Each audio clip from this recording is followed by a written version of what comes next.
오늘 로마서 5번째 시간입니다. 오늘도 우리의 말씀이 아주 칠흑 같은 어두운 밤에 환하게 비춰오는 밝은 한 줄기 빛이 되기를 기대하면서 오늘도 말씀을 전하도록 하겠습니다. 함께 말씀의 은혜가 있기를 바라겠습니다. 우리가 앞에서 봤지만 지금 바울은 로마 교회 성도들을 향해서 편지를 쓰고 있지요. 잘 알지 못하는 이들이라고 그랬습니다. 근데 바울의 편지를 보면 복음 안에서 하나님께서 그들에게 허락하신 복된 소식 안에서 떨어진 이들이지만 하나된 마음으로 바울이 정성을 다해 편지를 쓰고 있는 그 모습을 우리가 지금 보고 있습니다. 나도 당신도 예수 그리스도의 것입니다. 다 기억나시죠? 우리는 모두 다 하나님의 사랑을 받고 있는 사람들이며 하나님께서 불러주신 구별된 성도들입니다. 이게 우리의 삶의 정체성입니다. 그것을 앞에서 바울이 얘기를 해주고 있죠. 그리고 8절 오늘 읽은 본문인데,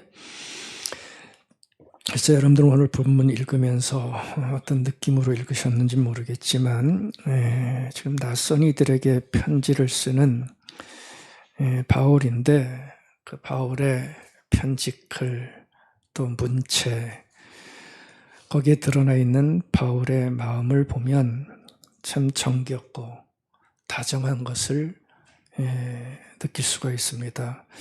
마치 오래된 친구처럼 허물 없이 손을 뻗고 있는 듯한 그런 느낌을 받게 되지요. 8절입니다. 바울이 그런 얘기를 해요. 당신들 잘 되고 있다는 소식 듣고 난 얼마나 감사했는지 모릅니다. 그런 뉘앙스의 말을 하죠. 감사를 전합니다. 로마 교회는 바울의 손길이 미치지 않았던 남의 교회입니다. 지도자가 따로 있고 바울의 영역은 저쪽 동네인데, 사람의 사는 동네는 다 경쟁이라는 게 있지 않겠어요? 지도력이 있다고 해도 자기를 지도하지 않은 사람에 대해서는 그렇게 귀하게 여기지 않을 텐데, 그런 곳을 향해서 바울이 편지를 쓰면서 하여튼 그런 얘기를 하는 겁니다. 당신들의 믿음이 온 세상에 전파되고 있다는 소식을 들으니 참 감사하다고 그 얘기를 따뜻하게 해주고 있죠. 9절입니다. 아직 만나지는 못했지만 나는 내 자리에서 항상 당신들을 생각하면서 기도를 했습니다. 그 얘기를 한마디 해주고요.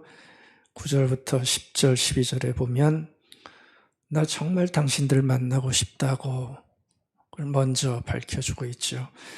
그리고 만나서 내가 도울 것 있으면 도와주고 싶고, 또 하나 나도 여러분들의 도움을 받고 싶습니다 하는 그런 말을 지금 전해주고 있지요. 그러니까 편지 서두에서 아주 정겹게 다가가고 있는 바울의 인사를 볼 수가 있습니다. 예의가 있지 않습니까? 예의가 있고요. 굉장히 겸손합니다. 바울은 그 당시만 해도 누가 뭐라 할 수 없는 아주 우뚝 선 교회의 지도자입니다. 근데 겸손하게 그들 앞에 있고요. 무엇보다도 따뜻한 마음으로 그들을 대하고 있죠. 이게 복음 안에서 누리는 사람들의 관계, 교제의 모습이다. 저는 그렇게 생각을 하고 싶습니다. 우리에게도 있기를 바라겠습니다. 남의 교인들 보면 너무 미워하지 마세요. 이게 교회 안에서 누리는 복음의 모습이죠. 제가 오늘 이걸 말씀드리고 싶은 게 아니고요. 오늘 본문에 보면 정말 중요한 한마디 오늘 한번 같이 나누고 싶어요. 오늘 본문에 보면 글쎄, 우리 그리스도인들에게 꼭 있어야 할 모습 하나가, 아주 중요한 모습 하나가 거기에 나오고 있습니다. 오늘 제목에 잠깐 언급했죠. 오늘 제목이 뭐로 나와 있죠? 내 삶의 증인. 내 삶의 증인이 누구라고요? 하나님. 여러분들, 참 중요한 표현을 지금 바울이 쓰고 있습니다. 9절에서 바울이 지금 이 말을 하고 있죠. 바울이 9절에서 그런 얘기예요. 내가 당신들을 위해서 알지 못하는 이들이고 떨어져 있는 이들인데 나는 쉬지 않고 당신들을 위해 항상 기도했다. 그 얘기를 지금 하고 있죠. 근데 내가 한 이 말이 빈말이 아니다. 그걸 바울은 강조하고 싶은 거예요. 사람들은 기도했다고 그랬고 기도해요, 안 해요? 빈말할 경우가 있죠. 목사님 기도했어요. 성도님 제가 기도했어요. 빈말일 수도 있다고요. 근데 바울은 그게 싫었던 것 같아요. 바울의 삶은 기도의 삶이었거든요.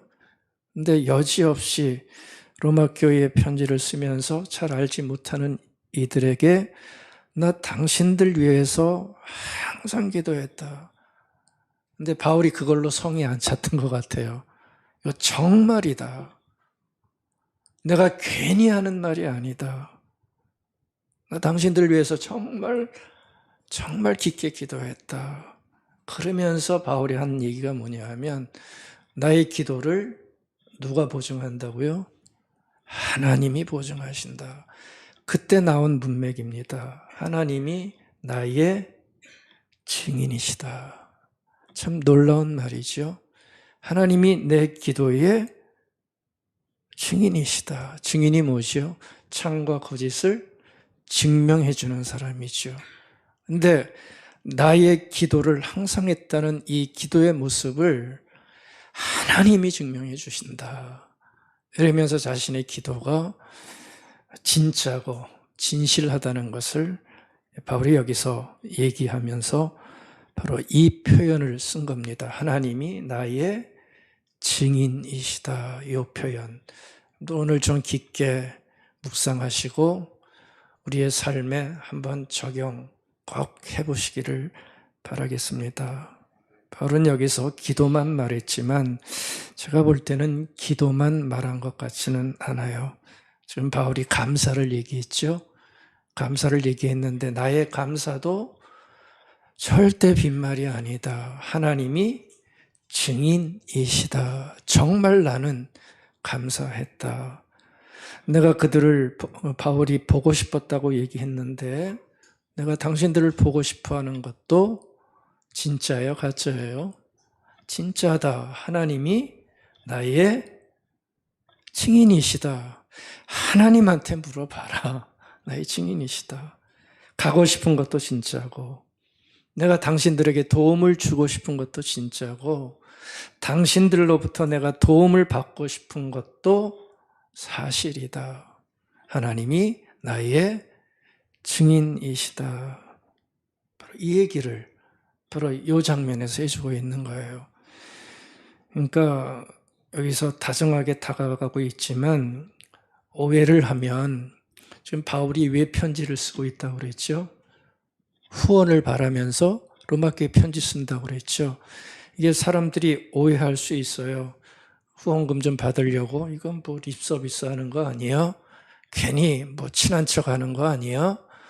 그렇게 오해할 수도 있는데 내가 하는 이 얘기들은 립서비스가 아니라고 진짜라고 그러면서 하나님을 놀랍게도 끌어들이는 거예요. 하나님이 증인이다. 어떤 느낌 드세요? 그렇죠? 예, 함부로 할 수 없는 얘기인데 바울이 그 얘기를 하는 겁니다. 어떤 결연함이, 그렇죠? 자기 말에 대한 결연함이 보이는 것 같습니다. 그 바울은 자신의 행동과 마음과 정당함을 사람들은 양심으로 호소를 하죠. 그렇죠? 자신의 양심에 호소를 하고 또 사람들의 평가에 보통 맡기는데 바울은 그런 거 하지 않고요. 누구를 내세우고 있어요? 하나님을 내세우고 있어요. 내가 양심껏 했다는 것도 아니고 사람들이 뭐 이렇게 평가해 주는 것도 아니고 나는 오로지 하나님을 믿고 하나님을 증인 삼아 나는 그렇게 했다라고 그렇게 얘기를 하고 있는 거죠. 예, 물론 우리는 하나님을 내세우는 것도 사실은 입 바른 소리도 할 수 있죠. 그렇죠?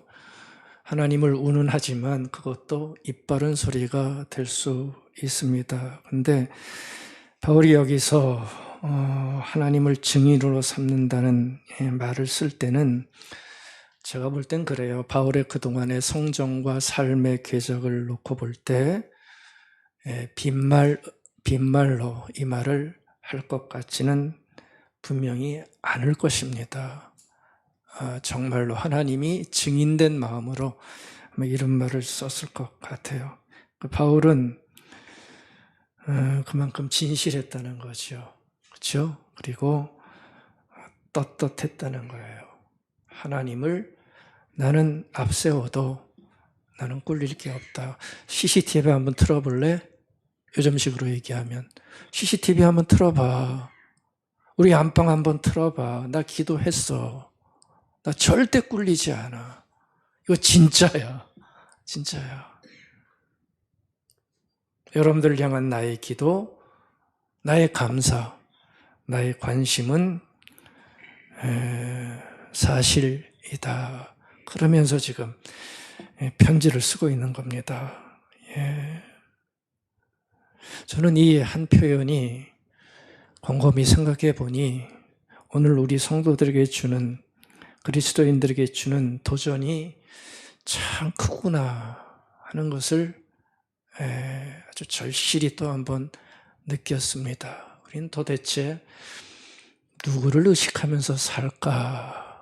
이 땅의 수많은 그리스도인들, 목사들, 장로들, 신학자들, 예수 그리스도 앞에 모인 엄청나게 많은 사람들이 과연 무엇을 의식하면서 정말 살아가고 있을까 생각해 볼 때, 요 한마디가 주는 도전이 저는 너무 크다 이런 생각을 해보게 됐어요.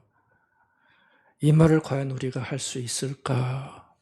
이 말이 뭐였죠? 하나님이 나의 증인이시다. 이 말을 과연 할 수 있을까? 한다면 얼마나 할 수 있을까? 참 할 수 있기를 바라겠습니다. 이게 참 많은 삶의 차이, 신앙의 차이를 우리에게 가져다 줄 거예요. 여러분들 적어도 우리가 신앙생활을 하면서 이 말을 할 수 있으려면 한 가지, 하나님을 깊게 알지 못하면 이 말을 할 수가 없어요. 하나님이 어떤 분이신지, 내 삶에 어떤 분인지, 나에게 어떤 영향력을 가지고 계시는지, 어떤 파워를 가지고 계시는지, 그걸 내가 인지하지 못하고 인식하지 못하면 이 말을 어떻게 쓸 수 있을까요? 하나님이 나의 증인이시다. 빈말이 아니고 정말 이 고백을 한다면 하나님을 알지 못하면 이 얘기할 수 없죠. 그러니까 이 말을 쓰기까지는 참 귀한 것들이 전제되어 있습니다. 또 하나, 우리가 사람만 보고 살아가는데 사람의 시선이지요. 사람들의 평가, 인정, 거기에 모든 삶의 상황이 놓여 있는데 그런 것이 아니라 하나님이 나의 증인이라고 하는 신앙의 모습을 가지려면 하나님의 시선을 의식할 수 있어야 되겠죠. 그렇죠? 사람의 시선과 하나님의 시선이 과연 어떤 차이를 가지고 오는가? 하나님의 시선, 이게 있어야만 하나님이 내 증인이라는 고백이 아마 나올 수 있을 거예요. 어디서 무엇을 하든 하나님이 함께 하시고 하나님이 내 앞에 계시다고 하는 깨어있는 세밀한 영적인 의식, 이건 아무나 가질 수 없는 영성인데 그 일이 있을 때 하나님이 내 증인이세요. 그러면서 살아갈 수가 있는 것 아니겠습니까? 그러니까 세상은 눈가림이 난무한다고요. 그렇죠? 있어도 없는 척하고 없어도 있는 척하면서 그건 뭐 앞에서만 다 그렇게 살지 않나요? 뭘 하든 그런 게 대세인데, 예, 우리가 하나님을 의식하면서 하나님의 시선 속에서 이렇게 사는 걸 보면 세상의 눈으로 볼 때는 참 어떻게 보면 아주 고지식하고요. 예, 아니 뭐 하나님 의식한다면서 이렇게 사람이 고지식해 그렇게 생각할 수도 있고요. 또 어리석게 보일 수도 있을 거예요.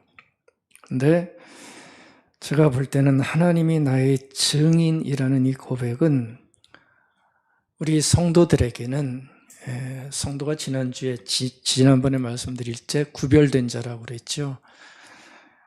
정말 성도를 성도답게 만들어 줄 수 있는 아름다운 고백. 그렇죠?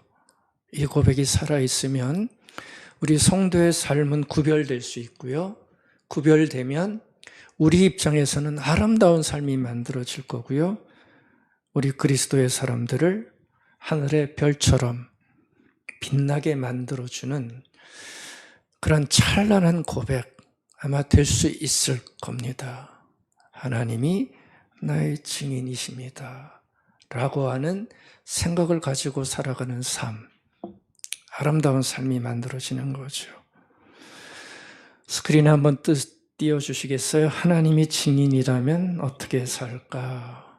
저거 한번 좀 잘 빨갛게 써놨어요. 한번 보시기 바랍니다. 그리고 한번 답해 보시기 바랍니다. 하나님이 증인이라면 어떻게 살까? 어떻게 살 것 같으세요? 함부로 살까요? 그렇죠. 정말 하나님이 증인이라면 함부로 살지 않죠. 이게 강박관념을 가지고 어떤 보통 사람들이 얘기하는 영적인 강박관념 많이 얘기하는데 그런 걸 가지고 언제나 하나님을 막 이렇게 하나님 때문에 막 가슴 졸이면서 살아가는 그런 삶이 아니고요. 하나님을 정말 의식하면서 자유로움을 가지고 살아가는 그러한 의식인데, 여러분들 하나님이 증인으로 내 삶에 깊게 들어온다면 함부로 살 수 없죠. 안 그런가요? 하나님을 안다면 함부로 살 수 없지요. 예? 아까 제가 말씀드렸잖아요. 이 고백을 할 수 있으려면 하나님을 알아야 돼요. 하나님의 사랑과 하나님의 정의와 이런 걸 알 때 함부로 살 수 없죠. 함부로 말할 수도 없죠. 그렇죠? 그러니까 하나님을 증인 삼게 되어지면 삶이 달라질 수밖에 없어요. 여러분들 성경에 보시면 성경의 한결같은 증언은 언제나 이 사실을 우리에게 강조합니다. 우리는 하나님의 시선 안에 있다. 굉장히 중요한 강조죠. 여러분들 우리는 하나님의 시선 안에 있어요. 이거 여러분들 신앙인들은 꼭 기억해야 돼요. 뭐 안에 있다고요? 하나님의 시선. 하나님의 시선. 너무 기분 나빠하지 마세요. 간섭한다고. 아까 말씀드렸죠. 강박관념이 아니에요. 시선 안에 있는 자의 자유로움을 먼저 생각하세요. 제가 몇 구절 갖고 왔어요. 잠언서 5장 21절. 거기서 지혜자는 이렇게 얘기합니다. 주님의 눈은 사람의 길을 지켜보시며 그 모든 길을 살펴보신다. 참 놀라운 단어 아닙니까? 주님의 눈은 사람의 길을 지켜보시며 그 모든 길을 살펴보신다. 하나님의 시선 속에 있다는 것. 그거를 고백하고 있어요. 시편 139편 1절. 주님께서 나를 주목하세요. 수많은 사람 속에 있는 나시여, 부족하고 잘 눈에 띄지도 않는 나. 세상에 나가면 누가 날 알아줘요? 그렇죠? 안 알아줘요. 나. 그런 나를 샅샅이 살펴보셨으니 나를 환히 속속들이 알고 계십니다. 설마. 그렇죠? 설마가 사람 잡아요? 예, 설마. 사무엘상 16장 7절입니다. 이 부분은 하나님께서 사무엘 선지자에게 말씀하시는 그 장면이 있죠. 이스라엘의 왕이 사라지고 사무엘 선지자가 왕법으로 다녔어요. 그러니까 이새의 집에 가서 아들들을 만나는데 첫 번째 만난 아들이 장남 엘리압이었어요. 근데 엘리압을 보는 순간 사무엘이 눈이 확 돌아가죠. 야, 바로 저 사람이다. 아마 키도 크고 잘생기고 아마 마음에 쏙 들었던 것 같아요. 그때 하나님께서 하시는 말씀입니다. 이런 말씀을 하세요. 나는 사람이 판단하는 것처럼 그렇게 판단하지는 않는다. 그러니까 사무엘더러 지금 사무엘이 확 갔으니까 너무 마음에 들어하는 거 보고 하시는 말씀이에요. 초치시는 거죠. 나는 사람들, 너희들이 판단하는 것처럼 그렇게 판단하지 않는다. 사람은 겉모습만을 따라 판단하지만 나 주는 중심을 본다. 이런 말씀 하나를 탁 던지시는 거예요. 그러니까 그 사람이 아니라는 거예요. 사람들이 볼 때는 최고의 사람일지 모르지만 나는 아니다. 넌 너무 겉모습만 본다. 지금 우리랑 똑같죠, 뭐. 우리랑 똑같아요. 그러니까 성경의 시선을 보면 항상 주님의 시선, 하나님의 시선이 있다는 것. 그것을 꼭 알고 있으라고 얘기를 하는 거예요. 여러분들 이거 알고 계세요, 정말? 하나님의 시선이 있다는 거 알고 계세요? 우리가 그래서 오늘 이 말씀을 보는 거예요. 나를 알고 계시다고? 나의 모든 길을 속속들이 알고 계시다고? 예. 이걸 우리가 어떻게 받아야 할지를 말씀하는 겁니다. 솔직히 하나님은 우리들이 하나님을 증인으로 삼지 않아도 하나님은 나를 아시고 내 앞에 계시거든요. 뭐 내가 증인 삼든지 안 삼든지 하나님은 상관없어요. 하나님은 내가 증인 삼지 않아도 내 앞에 계시고 나를 아세요. 그러니까 그걸 아는 자들은 하나님 앞에서 할 일은 하나밖에 없죠. 하나님께서 나를 속속들이 안다는 사실을 인정하고 인식하면서 하나님 앞에서 살아가는 것밖에 없는 거예요. 그게 신앙인들이 가져야 할 하나님에 대한 의식, 신관이라고 할 수가 있어요. 이 하나님 앞에서의 삶을 내가 소유하지 못하면 죄송합니다. 하나님은 빛 좋은 개살구예요. 빛 좋은 개살구죠. 뭐 하나님이 없는데 무슨 하나님을 얘기를 해요. 내 의식 속에 하나님이 없는데 내 시선 속에 하나님이 없는데 하나님이 뭐예요? 아무것도 아니죠. 이따 이 사실 조금 더 말씀드릴게요. 여기서 어떤 일이 발견되어지는지.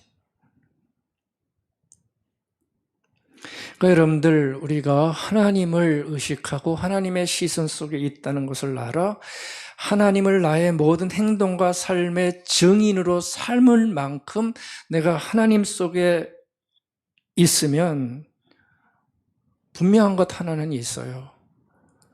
그리스도의 삶이 아름다워지고 빛날 수밖에 없다는 거예요. 왜요? 하나님을 의식하고 사니까. 결과가 좋을 수밖에 없다는 거예요. 결과가. 어떻게 해요? 하지 말아야 할 것은 한다, 안 한다? 안 하는 거예요. 왜요? 하나님의 시선이 나를 속속들이 알고 계세요. 사람은 못 봐요. 사람은 못 봐요. 그러나 우리의 양심과 신앙의 고백 속에 하나님이 나를 알고 계시고 하나님의 시선 속에 내가 있다는 사실을 알기에 하지 말아야 할 것은 칼이 들어와도 안 하고 해야 할 것은 힘들고 어려워도 하려고 애쓰기에, 근데 그런 삶을 살면 도덕적으로도 신앙적으로도 아름다워질 수 있고 빛날 수밖에 없게 되는 것 아니겠습니까? 그러니까 하나님을 증인으로 삼으면 여러 가지 아름다운 일들이 생길 수 있어요. 불편함이 아니라 하나님을 증인으로 삼는 자의 삶은 시련에 강할 수밖에 없어요. 시련. 왜요? 하나님이 함께 계신다는 것을 아니까. 시련이 참 아프지만 하나님을 의식하는 자의 삶 속에는 하나님이 살아계시기에 지금 아프고 힘들지만 그 시련을 이겨나갈 수 있는 힘 또한 주시기에 시련에 강한 삶을 살 수가 있고요. 또 하나 아주 중요한 삶을 살아낼 수 있어요. 바로 유혹에 굉장히 강해질 수 있어요. 유혹. 유혹은 뭐죠? 우리를 넘어뜨리는 어떤 것들이지요. 신자들을 무너뜨리는 어떤 끈, 그게 유혹인데 하나님을 증인으로 삼는 삶 속에는 유혹에 굉장히 강력한 저항할 수 있는 힘을 가질 수 있다는 거죠. 그러니까 이것이 우리에게 주는 그 혜택은 굉장히 크고 넓은 겁니다. 세상은 유혹에 강하면 우리에게 이런 얘기를 해요. 우리가 어떤 것들을 거부하고 거절하면 뭐라 그런지 아세요? 째째하다 그래요. 야, 니네 교인들은 뭐 이런 것 갖고 그렇게 떠냐? 어떻게 그렇게 사니? 그렇게 재미없게 사니? 그런 얘기 많이 한다고요. 째째하다 그래요. 통 크게 살라고 그래요. 사람들은 유혹을 하나 던져놓고. 근데 그것을 거절하는 순간 넘어가게 되면 결론은 아름다워질 수 있는 거거든요. 사람의 모든 아픔은 그 작은 유혹에 넘어지면서부터 일어나더라고요. 근데 그것을 견뎌내는 거죠. 왜요? 하나님을 증인으로 삼고 산다고 하는 어떤 그 의식, 그것이 나를 지켜주는 거예요. 나를 지켜주는 거예요. 우리의 삶에는 유혹이 참 많습니다. 그래서 하나님을 증인으로 삼는 자의 삶이 중요한 이유이기도 해요. 참 작고 큰 유혹이 많습니다. 여러분들 모든 유혹을 따지고 들어가면 그 유혹의 근저 밑바닥에 있는 으뜸 유혹이 하나 있어요. 으뜸 유혹. 가장 중심되는 유혹이 있어요. 여러분들 유혹을 파헤치면 그 밑바닥에 뭐가 나오는지 아세요? 유혹을 막 파헤쳐요. 그 밑바닥에 보면 거짓이 있어요.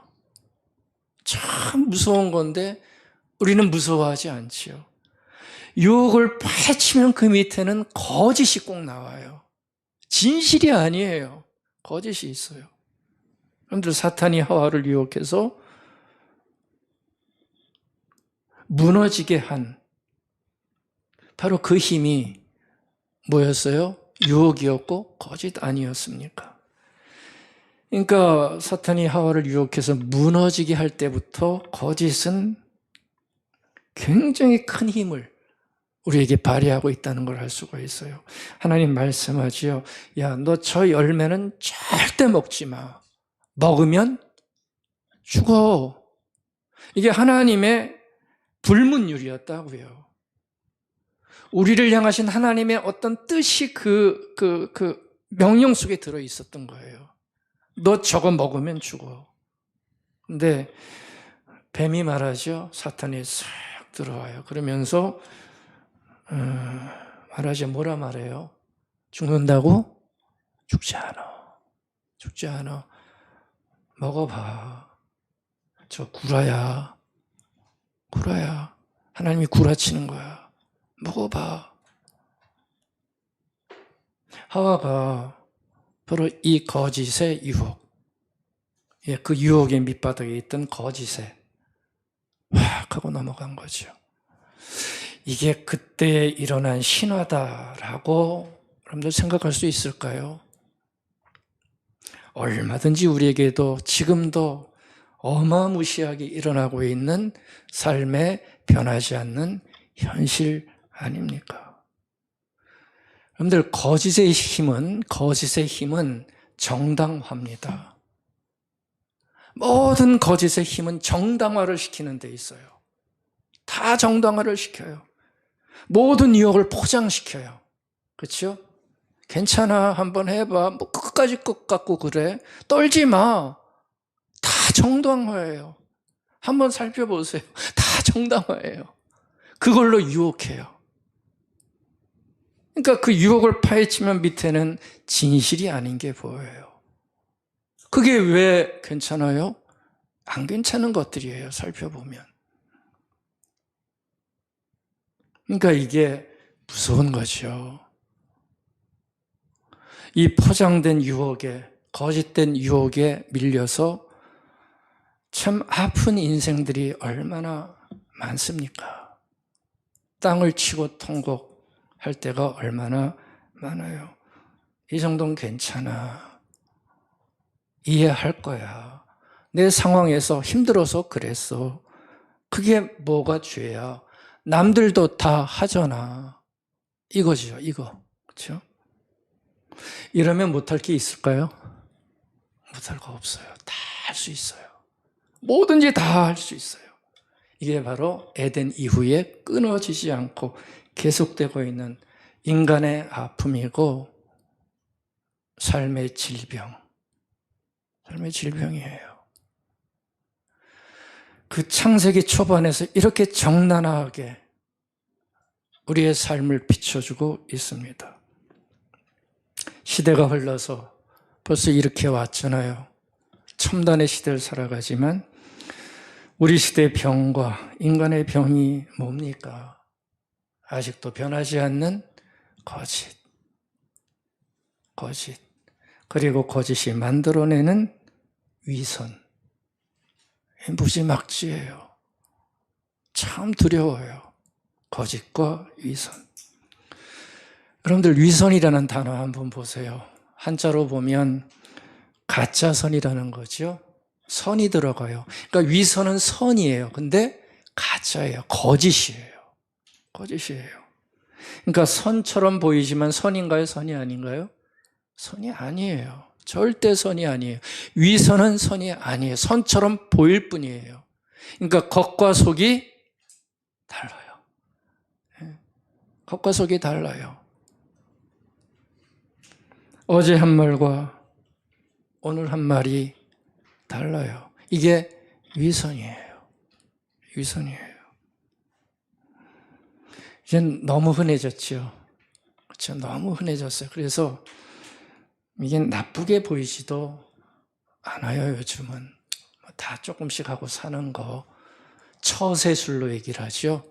살아가는 처세술. 세상 사는 방식. 근데 여러분들, 가랑비에 옷 젖듯이 이런 작은 위선들이 모여가지고 우리 가정과 사회와 나라를 흔든다는 거 여러분들 아십니까? 작은 위선이 결국은 모여가지고 우리를 흔들어 버려요. 위기에 빠지게 만들어요. 그러니까 위선은 여러분들 절대 가볍지 않습니다. 그리스도인들도 마찬가지입니다. 위선은 거짓을 낳고요. 거짓은 위선을 낳고요. 돌고 돌아 악순환이 계속되는 거예요. 이거 끊어내야 됩니다. 근데 만만치가 않아요. 다 그러고 사는데 뭐 너희들만 그러고 잘난 체 하면서 그렇게 고고하다 말하면서 사니 이러면 주눅이 팍 들어가죠. 그렇죠? 더 속상한 건 뭐냐면 여러분들 위선의 위험성은 하나님을 인정하지 않는 분들보다 참 속상해요. 신자들의 위험이 더 커요. 그러니까 위선의 가능성이 누구에게 더 많아요? 우리 신자들에게 사실은 더 많을 수 있어요. 왜 그런 줄 아십니까? 우리가 신자 됐다고 탁 이렇게 서지만 신자 됐다고 천사가 되나요? 아니에요. 신자 됐다고 세상을 떠나서 살지 않아요. 여전히 우리는 세상 가운데 살고요. 세상이 우리에게 도전하는 유혹은 정말 만만치 않잖아요. 유혹이 뭐예요? 너희들 좀 이렇게 살아봐야지. 그렇죠? 아름답게 살아봐야지. 잘 살아봐야지. 끊임없는 유혹이 우리 신앙인들에게도 들어오는 것이 현실입니다. 근데 우리는 신자라는, 신도라는 명분은 또 버리고 싶지 않아요. 은혜를 받아가지고. 그렇죠? 이건 또 버리기 싫어요. 여러분들, 여기서 바로 위선이 등장하게 되는 거예요. 훨씬 더 위선의 위험성이 신앙인들에게 많은 거예요. 그래서 하나님 보는 사람들은 위선 자체가 없을 수도 있어요. 그냥 사니까. 선의 기준이 틀리니까. 느끼지 못할 수 있지만 우리는 느낄 수밖에 없어요. 그래서 우리는 어떻게 합니까? 신앙을 명분 삼아 신앙을 앞세우고 욕망을 추구하는 거예요. 유혹을 허락하는 거예요. 이게 얼마나 모순되고 무서운지 몰라요. 신자라는 명분 가지고 그걸 하나님의 은혜로 포장하고 하나님의 복으로 포장하면서 그렇게 살아갈 수가 있는 거죠. 그래서 더 위험한 거예요. 마태복음 23장 27절 바리새인들의 모습을 주님께서 말씀하시는 장면인데 바리새인의 모습이 우리의 모습이 될 수 있다는 거죠. 제가 한번 읽어드릴게요. 화 있을진저 외식하는, 그러니까 위선하는 서기관들과 바리새인들이요. 이 사람들이 율법학자들 아닙니까? 율법에 정통한 사람들이에요. 그러니까 대단한 사람들이죠. 근데 주님 말씀하세요. 이 회칠한 무덤 같은 사람들아. 회칠한 무덤은 깨끗한 무덤이에요. 그렇죠? 무덤인데 아름답게 꾸며놨어요.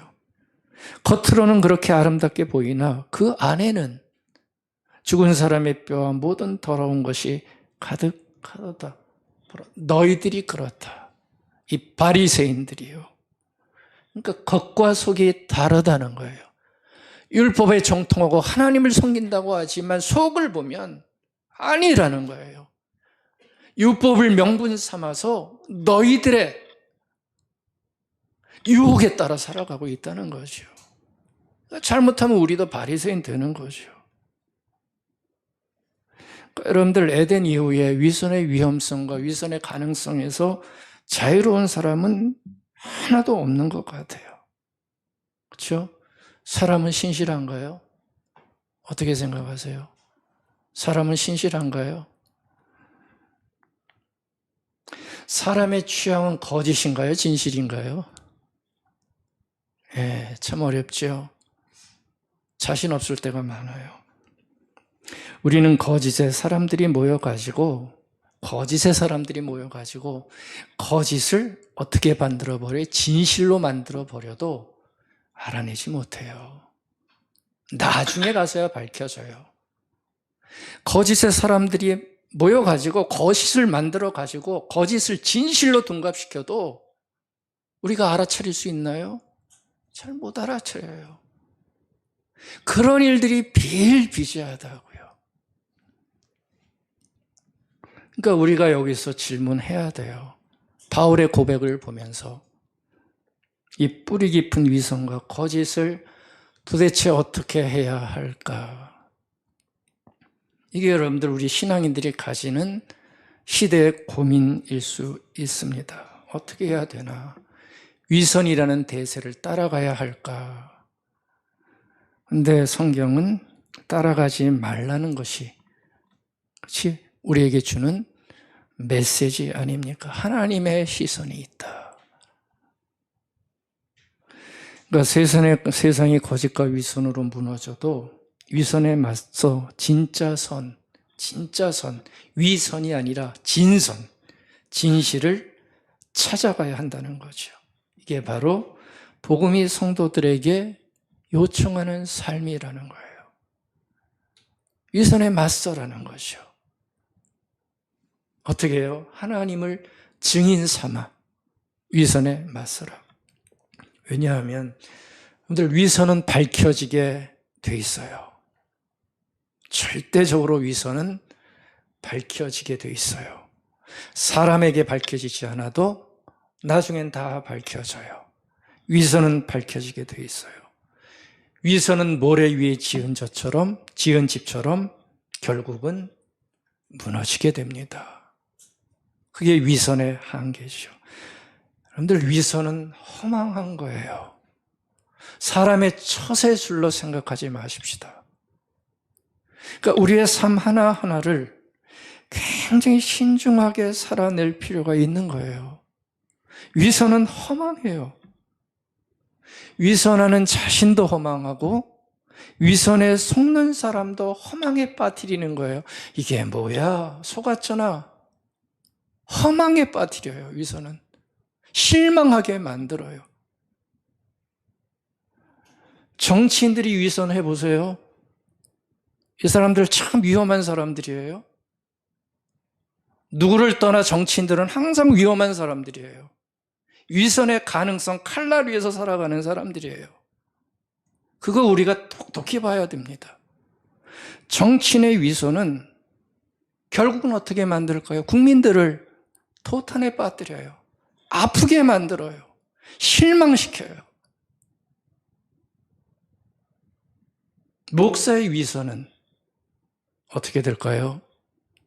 성도들의 눈에서 눈물을 흘리게 만들죠. 저게 뭐야? 목사가 저게 뭐야? 그 위선 앞에 치를 떨잖아요.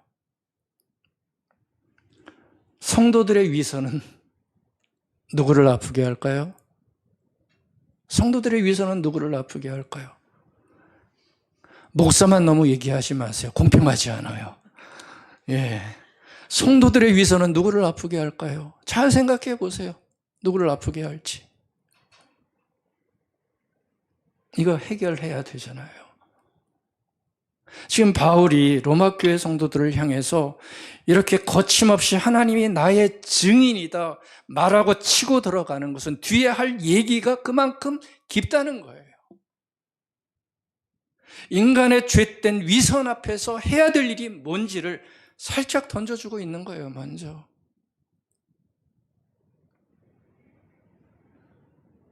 어디서 이거를 해결해야 되겠습니까?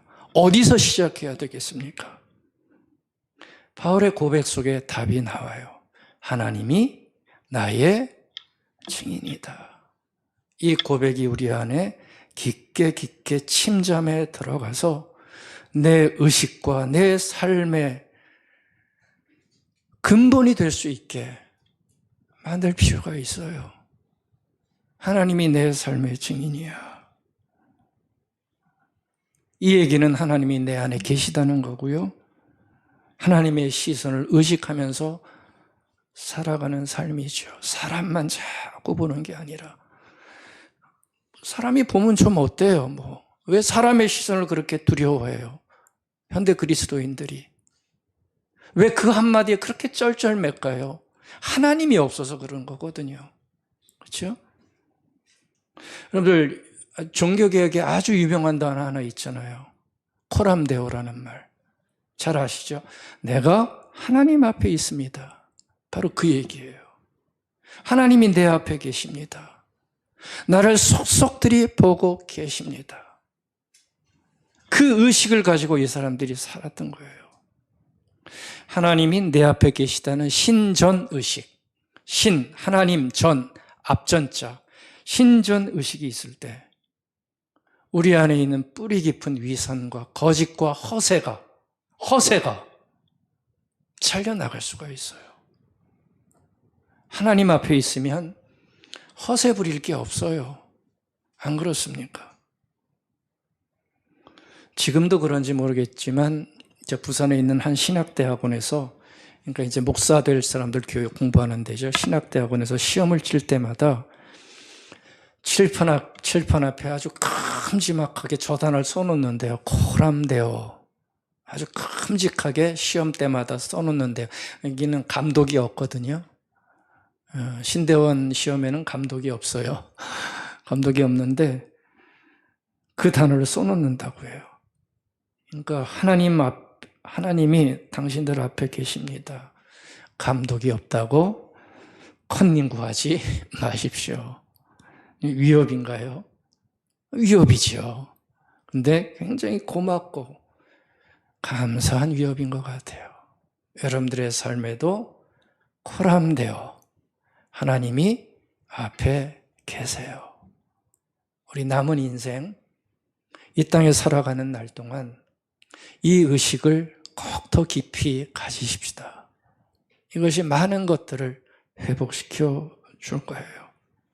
보는 이가 없어도 정직하고 말과 행동이 다르지 않고 사람보다 하나님의 시선을 의식하는 삶은 적어도 신자라면 그러한 삶은 구별되어지고 아름다운 삶을 살아가게 만들어 줄 겁니다.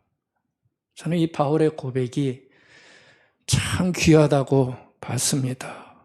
아마 이 고백을 로마 교회 사람들이 이해했다면 바울을 신뢰했을 거예요. 아, 이 사람은 된 사람이구나. 사람 앞에서 자꾸 사람의 추천 이런 거 아니고 난 하나님이 증인이야. 아마 제대로 이해했다면 아마 신뢰했을 것 같습니다. 여러분들 거짓과 위선이 독버섯처럼 우리 시대에 파고드는 그런 시대 아닙니까? 그렇잖아요. 거짓과 위선이 수도 없이 우리에게 들어오고 있어요. 유튜브를 봐도 그렇고 어떤 해설을 들어도 그렇고 너무 심해요. 이런 시대에 하나님을 증인으로 삼고자 애쓰는 성도의 삶 훨씬 더 중요해졌다고 저는 생각합니다. 바라기는 부족한 우리들이지만 나의 삶 속 작은 삶이라도 하나님을 놓치지 않고 하나님의 시선 속에서 하나님을 증인으로 삼고 살아가고자 하는 진정한 신앙적인 열심이 끊이지 않고 살아나서 우리의 삶을 복되고 아름답게 만들 수 있기를 간절히 바라겠습니다. 아멘.